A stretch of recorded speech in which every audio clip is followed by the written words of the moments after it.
Saya Tio Hauli, nama Indonesia saya Herdian Chandra Irawan. Kelahiran tanggal 24 Januari 70. Saya tinggal di Jalan Gabahan 194 Semarang. Saya mencoba memberanikan diri untuk menjadi dalang. Itu setelah menggantikan almarhum ayah saya yang bernama Tio Tionggi atau biasa disebut Pak Tio.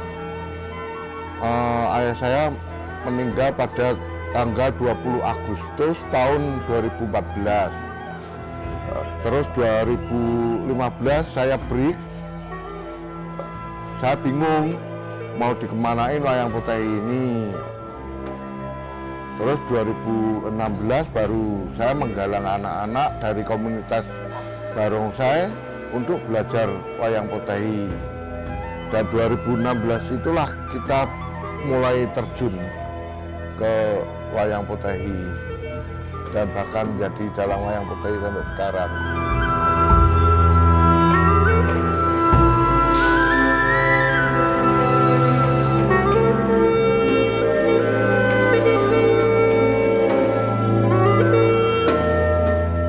Kalau dulu semasa ayah masih hidup, saya sama teman-teman ini sebagai tukang pasang dan bongkar panggung. Setelah kita pasang panggung, itu kan kita free, nggak ada kegiatan. Duduk di samping papa, sambil lihat papa dalang, cara dialog, cara memainkan wayang, cara berperang apa, kita dengan otomatis sudah merekam. Nah, jadi begitu ayah meninggal ya kita belajar sendiri. Kita pertama kali main di Kota Kudus itu acara pentas seni budaya, cuma waktunya udah lupa. Terus di sekolahan juga pernah, sekolah Nusa Putra. Itu kita mengajarkan murid-murid Nusa Putra bermain wayang. Acaranya juga sama, pentas seni di sekolah Nusa Putra juga.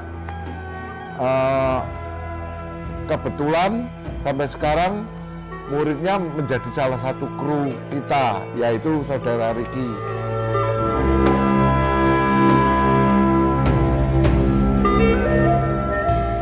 Sanggar Wayang Potehi kita tetap meneruskan nama punya papa, Tek Gihin.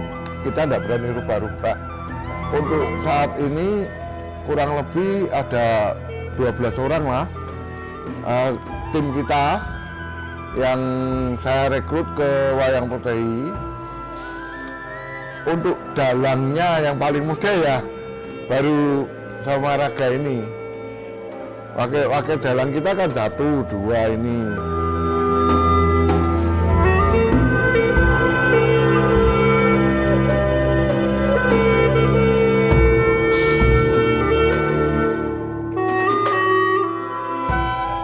Saya Saumara Gepe Ambodo, usia saya 21 tahun.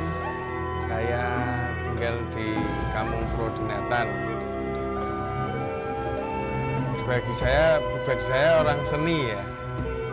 Karena wayang potehi itu jarang orang yang tertarik. Jadi buat anak-anak muda itu jarang yang berminat. Ya awalnya kita kosongan, belum tahu apa-apa, tapi kita belajar,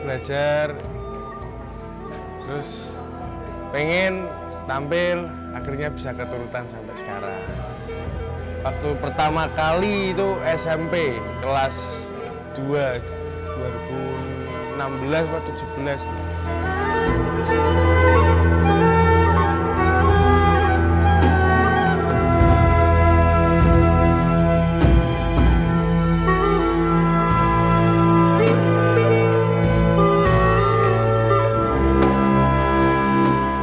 Wayang potehi berasal dari negeri Tiongkok yang didatangkan di Indonesia itu oleh orang Chinese yang berdomisili di Semarang berdagang kain. Nah, dulu juga diceritakan ada 5 orang pesakitan narapidana yang kena hukuman mati. Salah seorang narapidana itu menyobek bajunya 4 persegi, ujung sudutnya diikat simpul, terus jari dimasukkan sebagai kepala, pemain kepala. Pura-puranya ya dimainkan seperti wayang gitu. Sedangkan yang keempat itu bermain musik ala kadarnya, pakai tutup panci dan lain-lain. Nah, ketahuan sama pihak kerajaan. Nah, ditanya sedang apa, menghibur diri jawabnya. Terus, apa kamu benar dapat memainkan ini, kesenian ini untuk menghibur raja? Bersedia. Terus dengan janji jika bisa menghibur raja maka akan diusahakan hukumannya diperingan. Nah, setelah beberapa lama kemudian diadakan show pentas sehingga raja pun terhibur. Maka narapidana itu tidak jadi dihukum mati tapi dihukum seumur hidup. Ya, mulai dikenakan pedagang dari Tiongkok sana kalau membawa kain sambil membawa beberapa wayang potehi itu ke Indonesia. Kalau asal muasalnya dari negeri Cina, dibawa sama pedagang yang berdomisili di Indonesia. Kalau ceritaan otomatis kita ambil cerita-cerita sejarah kerajaan-kerajaan di negeri Tiongkok. Kerajaan, legenda-legenda itu, bahkan yang drama juga ada seperti Sampai Ing Tai itu ada juga. Karena wayang ini kan berasal dari negeri Tiongkok, vis wajahnya pun menyerupai orang Tiongkok. Cuma di Indonesia salah satu cerita daripada wayang potehi yang berjudul Si Jin Kui itu sudah pernah diketoprakkan. Nama lakonnya bernama Si Jin Kui. Di ketoprak Joko Sudiro. Rajanya Li Sibin. Di ketoprak Lisan Puro. Ya, itu yang saya tahu. Akulturasi sama Indonesia sekarang wayang potehi. Bahkan wayang potehi sekarang banyak pemain-pemainnya malah orang Indonesia asli.